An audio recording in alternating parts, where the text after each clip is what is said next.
Application is the second assessment objective. Economics में it is not defined, आपके syllabus के अंदर इकोनॉमिक्स में 3 असेसमेंट ऑब्जेक्टिव्स होते हैं। एक नॉलेज एंड अंडरस्टैंडिंग जो हमने कर लिया, वो दोनों बिजनेस और इकोनॉमिक्स दोनों के लिए है।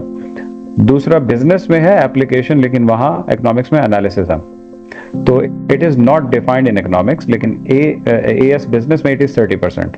आपके एएस में ये अगेन 30% इंक्लूडेड है, नॉलेज एंड अंडरस्टैंडिंग भी 30% था और ये भी 30% था। तो what is application?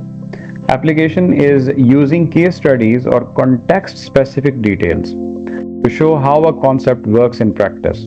It requires linking knowledge to a given business scenario और सिचुएशन। अब इसमें इंपॉर्टेंट बात यह है कि इस एप्लीकेशन में आपको ज्यादा नहीं लिखना।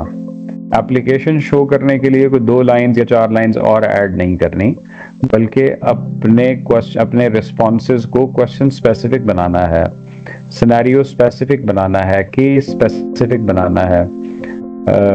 ऐसी वोकैबुलरी यूज करके, ऐसा एक्सप्रेशन यूज करके कि जिससे एग्जामिनर को ये मीनिंग मिले कि आपने क्वेश्चन को बड़े अच्छे तरीके से अंडरस्टैंड किया है और आपने क्वेश्चन का ही आंसर किया है, ना कि अपनी कोई बात लिखी है। तो एप्लीकेशन जो है वो आई वुड से एक टेक्निकल चीज है। अच्छे बच्चे भी बाज़ औक़ात एप्लीकेशन नहीं शो कर रहे होते, नॉलेज बड़ा अच्छा होता है उनका, एक्सप्रेशन भी अच्छा होता है, लेकिन वो ये भूल जाते हैं कि वो एक बिजनेस सिनेरियो को टैकल कर रहे हैं तो उसका आंसर उन्हें करना चाहिए। वो इधर उधर की बात लिखते हैं या जनरल स्टेटमेंट्स देते हैं। तो आपको जनरल स्टेटमेंट्स नहीं देनी, स्पेसिफिक स्टेटमेंट्स देनी है। So how to demonstrate application, किस तरह से आप एप्लीकेशन को जो है वो इनकॉर्पोरेट करते हैं अपने एक्सप्रेशन में। सबसे पहले you identify the context in the question. आप क्वेश्चन का कॉन्टेक्स्ट पढ़ते हो कि क्वेश्चन जो है वो किस सिनेरियो को रिप्रेजेंट कर रहा है, किन हालात को, सर्कमस्टेंसेस को रिप्रेजेंट कर रहा है। अच्छा, इसके लिए मैंने फर्दर लिख दिया है कि you should look for details in the question that define the situation. For example, कुछ डिटेल्स हमेशा क्वेश्चंस में गिवन होती हैं, पेपर 1 में कम होता है ऐसा कि डिटेल्स आपको बहुत ज्यादा गिवन हो, लेकिन पेपर 2 में पूरी केस स्टडी आपके पास होती है और उसके अंदर निटी ग्रिटीज जो है वो काफी दी होती हैं। अब वो क्या चीज है? टाइप ऑफ बिजनेस है। अब जो टाइप ऑफ बिजनेस है ये आपके पेपर 1 में इजीली आपको नजर आता है। सेक्शन बी वाले जो क्वेश्चंस हैं, ऐसे टाइप क्वेश्चंस हैं, उनमें वो कॉन्टेक्स्ट टाइप ऑफ बिजनेस के तौर पे दे सकता है, जैसे small bakery, multinational corporation, like that.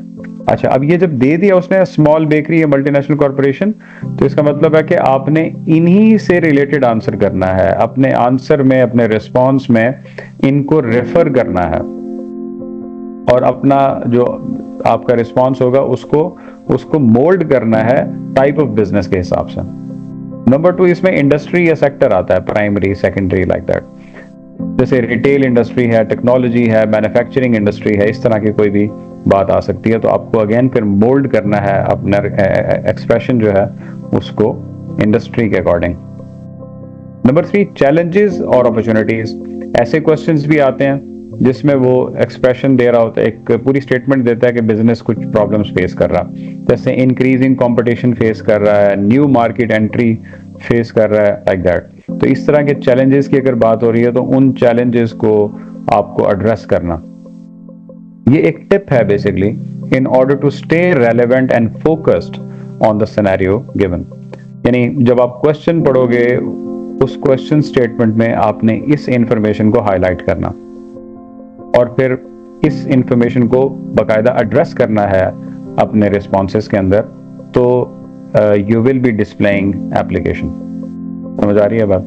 इसी तरह पेपर 2 में डेटा एंड फिगर्स, ये आपको पता है कि केस स्टडी में दिए होते हैं, रेवेन्यूज, कॉस्ट, प्रॉफिट मार्जिन वगैरह, इनके साथ डील करना आपने। ठीक है बेटा? तो ये पहला टिप है हमारा जिस पे हमने फोकस करना होता है कि हमें इंफॉर्मेशन क्या दी हुई है, उस इंफॉर्मेशन को पिक करें और उस इंफॉर्मेशन को रेफर करें अपने रिस्पॉन्सेस के अंदर, तो एप्लीकेशन आप इंश्योर करेंगे। Second, use the context specific vocabulary in your answer. अब वही बात है, ये जनरल वर्ड्स यूज करने की बजाय subject specific and context specific vocabulary का इस्तेमाल, ये बहुत इंपॉर्टेंट है। अगेन ज्यादा नहीं लिखना, रेलिवेंट लिखना। Avoid generic statements, tailor your responses to the situation. Context है for example introducing automation at a bakery. अब एक बेकरी है जिसमें हम ऑटोमेशन लाना चाहते हैं, तो instead of saying automation will reduce cost. अब देखो कितना डायरेक्ट है ये, क्या ये बात गलत है? मुझे बताएं, राबिया और मीरब, मुझे बताएं कि क्या ये जो मैंने रेड फॉन्ट में लिखा ऑटोमेशन विल रिड्यूस कॉस्ट, क्या ये गलत है? नहीं। No sir. ये गलत नहीं है, लेकिन जब आप इसको कंपेयर करोगे इसके साथ, introducing automation at the bakery, for example automating dough preparation would reduce labor costs and enhance efficiency. अब इसमें look at this कि मैंने automating dough preparation, ये एक ऐसी टर्म यूज की है जो स्पेसिफिक टू द केस है, जो कि बेकरी से रिलेटेड है। बात समझ आ रही है? इसी तरह ये अगर बेकरी का बिजनेस ना होता, एक मैन्युफैक्चरिंग बिजनेस होता, तो फिर मैं ऑटोमेटिंग असेंबली लाइंस इस तरह लिख देता। तो इसका मतलब ये हुआ कि एक बिजनेस के स्टूडेंट की वोकैबुलरी रिच होने चाहिए, बिजनेस स्पेसिफिक वर्ड्स उसको पता हो कि डिफरेंट बिजनेसेस में किस तरह के वर्ड्स जो है वो ऐड किए जाएं, तो आपका आंसर या रिस्पांस टेलर मेड बन जाता by adding just a small word, dough preparation. अब जो डो प्रेपरेशन है वो बेकरी के अलावा कहीं और नहीं होगी, इसलिए अब मैं अप्लाई कर रहा हूं अपने नॉलेज को गिवन सिचुएशन के ऊपर। एक केस स्टडी सॉल्व करते हैं जिसमें वो एयरलाइंस की बात कर रहा है या वो एक बस सर्विस की बात कर रहा है, और उसमें हम वर्ड यूज करते हैं कस्टमर्स का, तो कस्टमर्स नहीं होना चाहिए, पैसेंजर्स होना चाहिए। तो जो बच्चे कस्टमर्स लिखेंगे वो शायद एप्लीकेशन शो नहीं कर रहे होंगे, जो बच्चे पैसेंजर्स लिख रहे होंगे वो शो करेंगे। इतनी सी बात। इसी तरह जब आप एम्प्लॉइज की टर्म यूज करते हैं तो केस स्पेसिफिक टर्म यूज करनी चाहिए। एम्प्लॉइज की जगह अगर मैं एयरलाइन पे लिख रहा हूँ तो एम्प्लॉइज के साथ मैं लिखूंगा such as pilots, such as aircraft crew, such as air hostess, flight operation staff, for example। इस तरह मैं स्पेसिफाई कर दूंगा, बस इतना सा है और कुछ भी नहीं है। तो एप्लीकेशन जो है वो technical but easy. How to demonstrate application में तीसरी चीज, where data or figures are provided, incorporate them into your answer to make it specific। ये पेपर 2 से रिलेटेड है खास तौर पे, जिसमें आपको इस तरह का डेटा दिया होता है। जैसे कॉन्टेक्स्ट है इंप्रूविंग प्रॉफिटेबिलिटी, आप प्रॉफिटेबिलिटी को इंप्रूव करने के वाले से बात कर रहे हो, और ये आपको डेटा ऑलरेडी गिवन है जिसमें 2 प्रोडक्ट्स हैं। एक सुपीरियर प्रोडक्ट है जिसकी सेल्स सुपीरियर की सेल्स $4 लाख है और प्रीमियम के सेल्स $6 लाख हैं। इन टोटल आपका टोटल रेवेन्यू जो है वो $1 मिलियन है, $1 मिलियन।